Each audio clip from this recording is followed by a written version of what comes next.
Come and listen to my story about a man named Jed. A poor mountaineer, barely kept his family fed. And then one day he was shooting at some food, and up through the ground come a bubbling crude oil, that is, black gold, Texas tea. Well, the first thing you know, old Jed's a millionaire. The kinfolk said, Jed, move away from there. Said, California is the place you ought to be. So they loaded up the truck and they moved to Beverly Hills, that is, swimming pools, movie stars. The Beverly Hillbilly.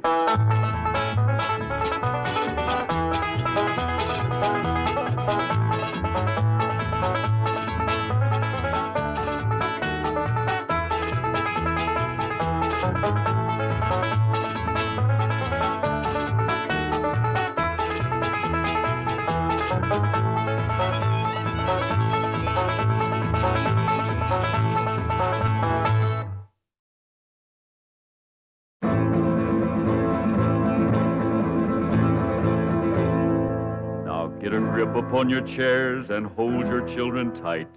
A mighty feud is starting and you'll see it all tonight. The Clampett clan is fighting mad, their honor's been besmirched. Sweet Elly May's been courted, but the darling ain't been churched.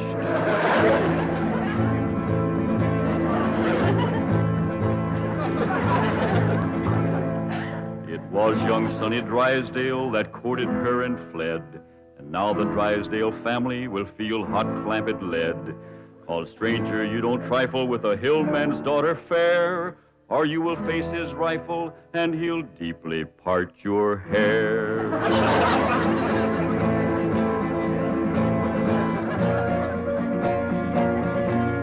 Now here's the handsome rascal that started this here feud. A Harvard, Yale, and Princeton man, a shifty city dude. His game was love and run away, 'cause that's the way he lives. But they don't allow such doings with their female relatives.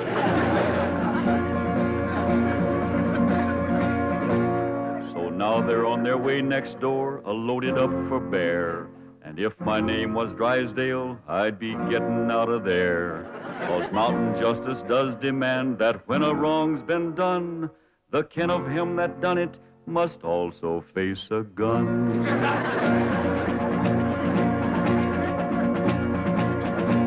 Now Sonny noticed Elly May beside the swimming pool, and when he seen her figure, he lost his yin for school.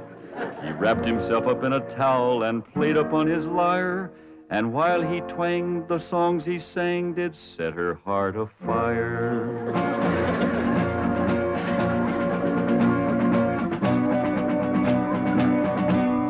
Drove his fancy auto up and took her out to Spark. And all alone, unchaperoned, he kept her after dark. He took her in the parlor and he taught her to be grand. He showed her how to walk and talk and tried to kiss her hand.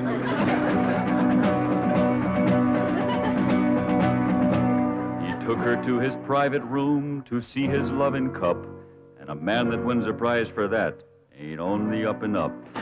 He wooed her with a tango and a rose betwixt his teeth, a smiling on the outside, but a leering underneath.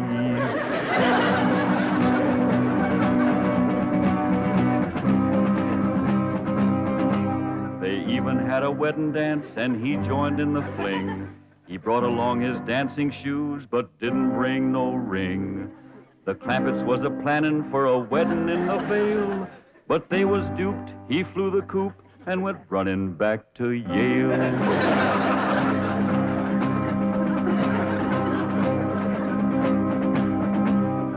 And now the Clampett clan is here to even up the score.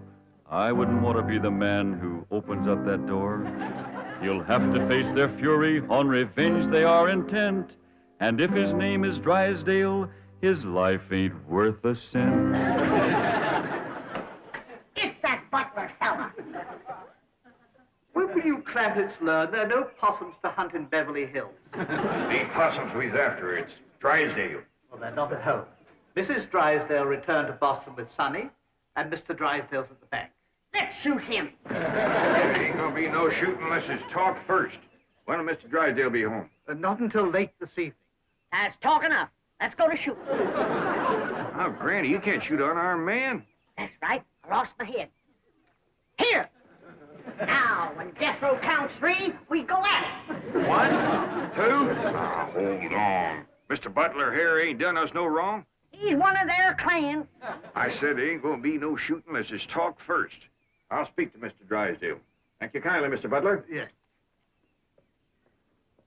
Thank you very kindly, Mr. Butler. Why didn't you ask him to dance with you?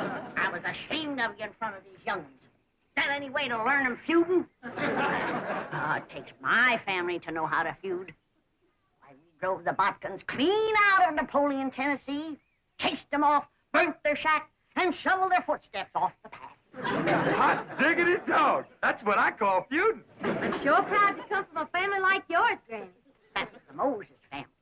Too bad our blood is being thinned out, cooled off, and watered down with the Clampett blood. Now, Granny, you just simmer down to a boil. I'll see the right thing is done by my daughter. Jethro, you drive me down to the bank.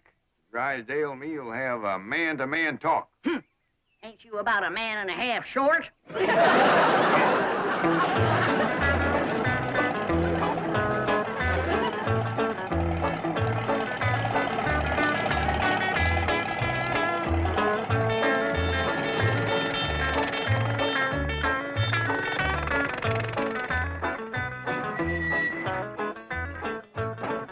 You wait here. I'll go and see Mr. Drysdale. You flush him out, Uncle Jed. I'll get him on the run. Now, who told you to bring that? Granny, she says there's got to be one fighting man in the family. You just drive around a while and cool off. Pick me up here in about a half hour. Okay, Uncle Jed.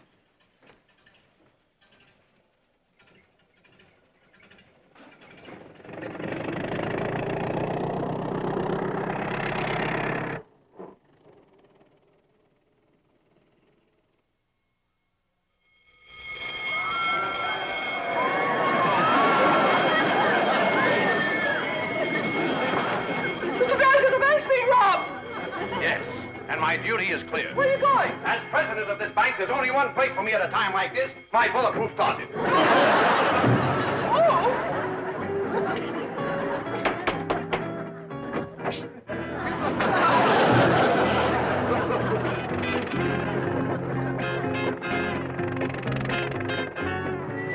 Granny! Granny! Granny! Elly May! Come quick! They captured Uncle Jed! Granny! Jethro says they got caught. Come on, Granny. The Drysdales got Uncle Jed.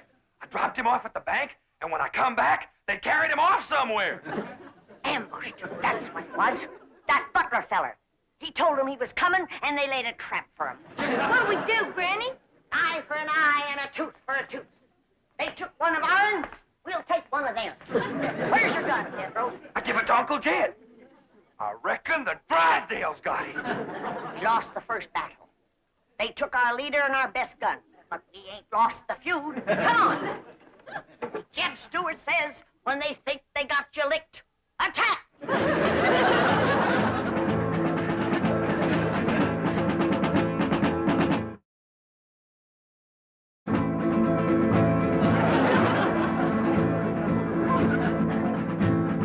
Now the feud is growing hot, the Clampetts lost a man.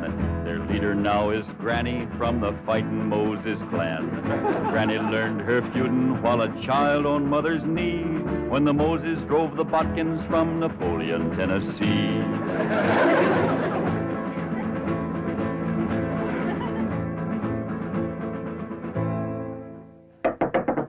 Now, Jethro, when he opens the door, you grab him. Elly, hold his gun. Yes? Okay, Granny, let's go. Cut me down. Put her down, Jethro. We don't want her. Who don't? We don't. What's going on? There's a feud going on. You know something, Elly? Feuding's fun. Jethro, put her down. They got one of our men folks. We're going to take one of their men folks.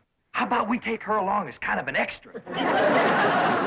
No, not unless they captured one of our women folks. Elly May, you go in there and surrender. I ain't gonna do it. Jethro, put her down. How about I towed her as far as home and then let her escape? A little at a time. Wait. What's the meaning of this? He's the one we want. You told him, Elly. My arms is full. Put her down before I take you to the woodshed. You look awful busy, Granny. Maybe I should go to the woodshed and wait for you. I think I'd better call the police. Stop in your tracks while you're able to make them. Now you turn around. Walk towards our house. I refuse to take one step. Now, you want to walk or you want to limp? You better run and telephone the police. Never mind her, Jethro. Shoot the telephone wire.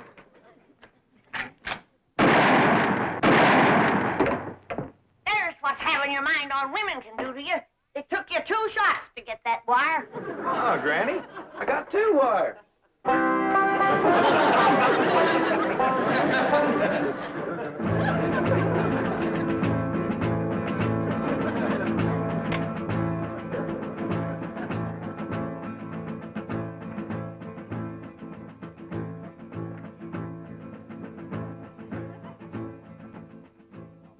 Good work, Lieutenant.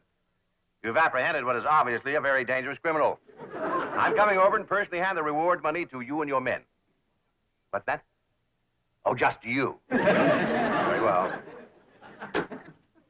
Miss Hathaway, perhaps you'd like to drive me over to police headquarters. You're interested in psychology. I'm completely intrigued with the subject. What's the connection?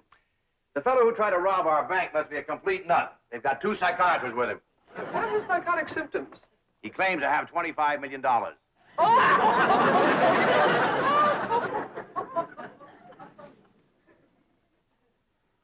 No, it couldn't be. I keep telling you and telling you, I got $25 million in Mr. Drysdale's bank. No, you didn't. They caught you before you got a penny. Your patient, Doctor. Obvious delusions of grandeur. Now, tell me, about this bank attempt, did you have any accomplices? Any what? Confederates. Oh, yeah, Granny. She's a Confederate. She's a Tennessee Moses. Tennessee Moses? That's right. Tell me, did she lead her people out of Tennessee? Sure did after they whooped the Butkins. Don't you mean the Egyptians? Well, they probably whooped the Egyptians, too, if they got in their way. Granny's folks was fighting food. They certainly were. They defeated the best fighters Pharaoh had. I don't know about that, but they whooped the best fighters Napoleon had. Napoleon? Doctor, may I? You may not. I'm the one who uncovered this hallucination. Tell me about Napoleon. Yes. You say Granny's folks won that fight? Sure did. Over Napoleon? Oh, yeah, they tromped all over Napoleon. Fabulous. But how were they able to do it? Did they fight with superior weapons? Oh, they fought with bodkins. I see. And Napoleon didn't have any bodkin? Not after Granny's folks got through with him, Napoleon didn't have a bodkin left. I remember the last day of the feud, they got Leif and Luke and Odds. Odds? Odds bodkin. Please. But just for a minute. Perfectly safe to look at him through the bars. After all, it's... Mr. Clampett! Miss Jane, Mr. Drysdale, they sure didn't treat me very good over to your bank. My first visit, too. Let this man out of here. He's got $25 million in my bank. Open this door. Open it. Open it. Oh. Lie down, mister. Lieutenant! Lieutenant!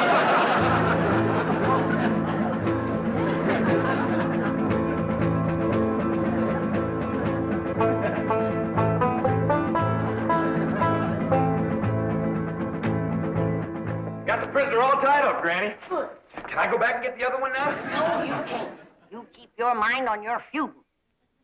Close the gates. Yes, ma'am. Throw up the barricade. Yes, ma'am. Good. Here. You walk sentry while I check the lookout. Elly May! Any sign of the enemy yet? Not yet, Granny. All clear. Sound the alarm if you see a Drysdale coming. I will, Granny.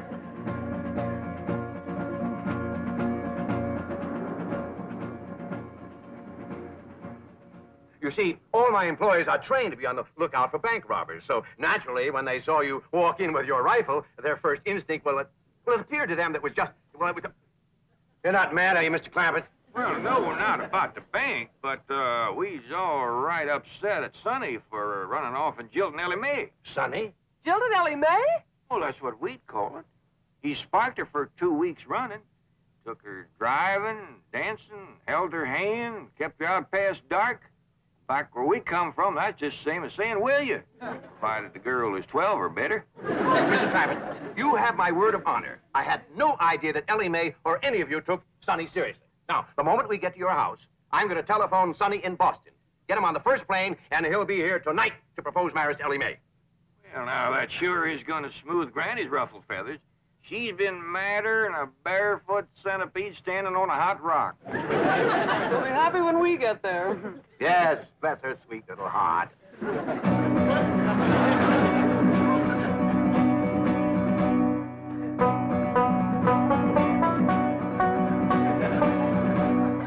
Granny, I see him. They's coming.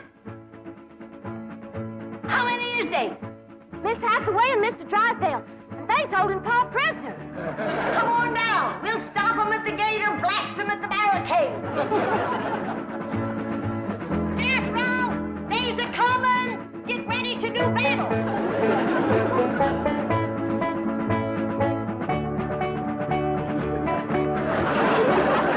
Clear your head in the presence of the stars and birds.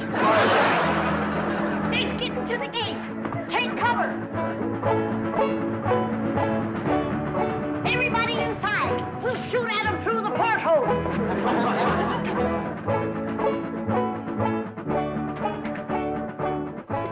You won't hit Pa, will you, Granny? Don't worry, honey.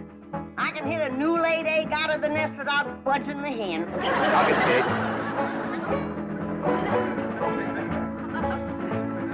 Stop where you are. Stay right there. Granny, it's me, Mr. Drysdale. I'm coming in. Let's get out of here. That'll learn them Yankees who they're feuding with.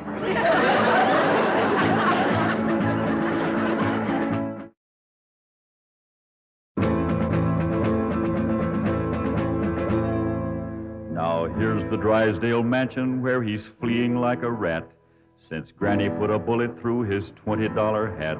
But even here, he can't escape the scourge of Tennessee, 'cause she's got Elly spying from the tip-top of a tree.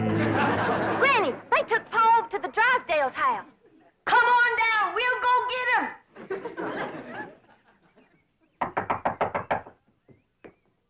Well, I reckon we'll have to call her on the telephone. When Granny's feuding, she's sometimes hard to reason with. Reckon seeing you with that rifle kind of set her off.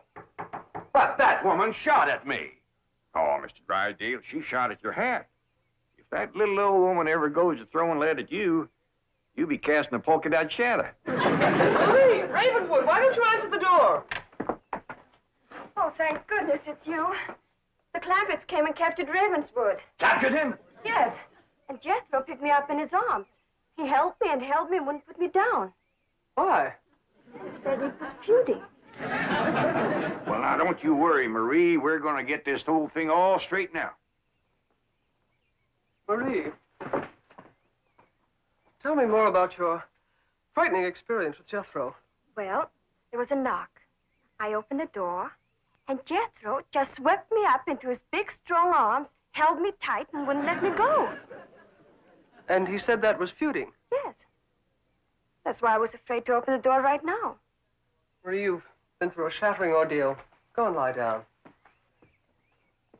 I'll watch the front door. Come on, Jethro. We're going back to the Drysdales' house. Hot diggity dog. That's the part of feuding I like. We're taking you with us, Mr. Butler. And if they've harmed one hair on Jed, that one hair you got will pay the price. Oh, won't you please listen to me? Mr. Drysdale's not feuding with you. He's a peaceful man. He's never shot anything but skeets. Skeets? How many did he get? We did very well. 98 out of 100. That's better than we did with the Bodkins. Ready, Granny? Come on, young ones. We got our feuding cut out for us. That Drysdale's our shooting fool. Now, Elly May, flag high and proud. If they shoot you, don't you let it touch the ground. Throw it to Jethro as you're falling. I'll do it, Granny.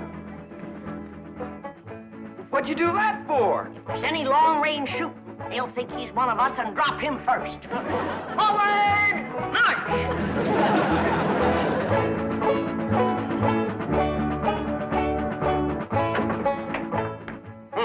No wonder the phone wouldn't work. Marie said Jethro shot down the wires. Well, we can go next door and use the miller's phone. Yep. Been cut with a rifle bullet. Kind of ragged, though. Jethro must have been upset. That's bad shooting to cut those little wires with a rifle? Why, when that boy puts his mind to it, he can pick a gnat off a plate of grits at 500 feet in a heavy fog. I'm the only one who can outshoot him. Except for Granny and Elly May. Yeah, what skeet shooters should make. What skeet? Oh, they're clay pigeons. That's what I shoot. Clay pigeon? Oh, it's wonderful. I love it. Your wife must be a first-rate cook.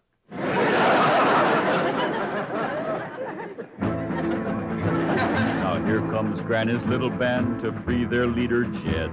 And anyone that blocks their path might just as well be dead. For though their numbers may be small, the flag that leads their way is the flag that led Pickett's charge at Gettysburg, PA.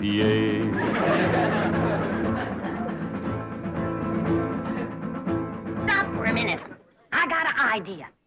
We'll use Mr. Butler here as a decoy, and we'll surprise him. What you mean, Granny? You knock on the door, and you yell to him inside that it's you. Then we'll rush in and we'll get Jed. And maybe somebody else, too, huh, Granny? You keep your mind on your feuding. Come on.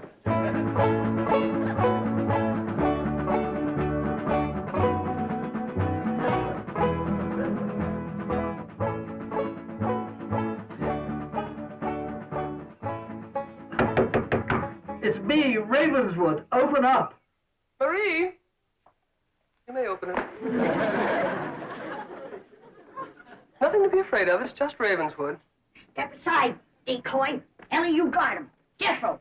When they open the door, we'll rush him.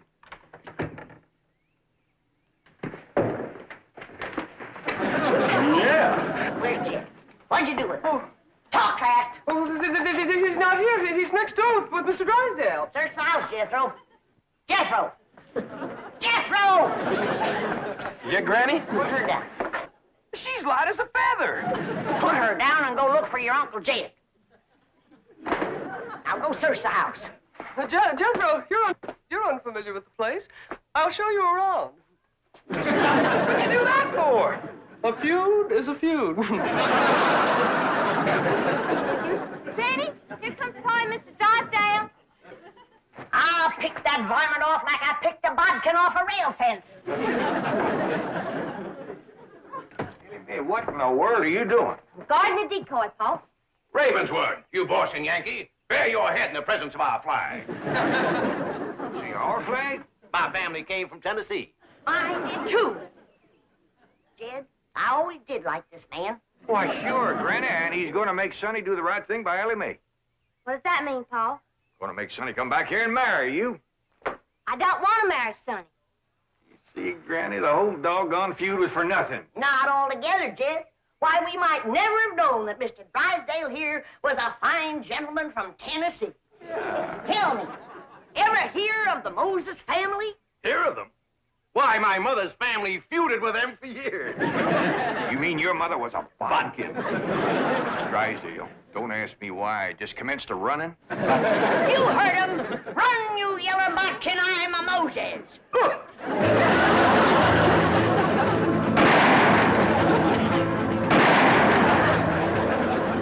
For a city feller, he sure can run. Like a scared rabbit.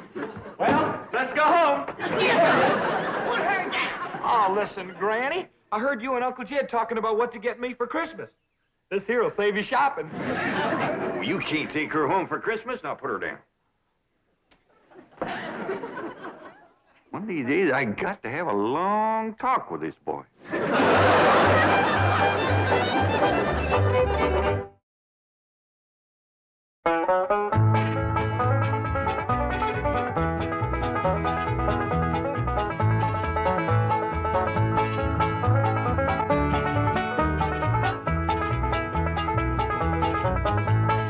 Now it's time to say goodbye to Jed and all his kin. They would like to thank you folks for kindly dropping in. You're all invited back next week to this locality to have a heaping helping of their hospitality. Hillbilly, that is. Set a spell. Take your shoes off. Y'all come back now. Here.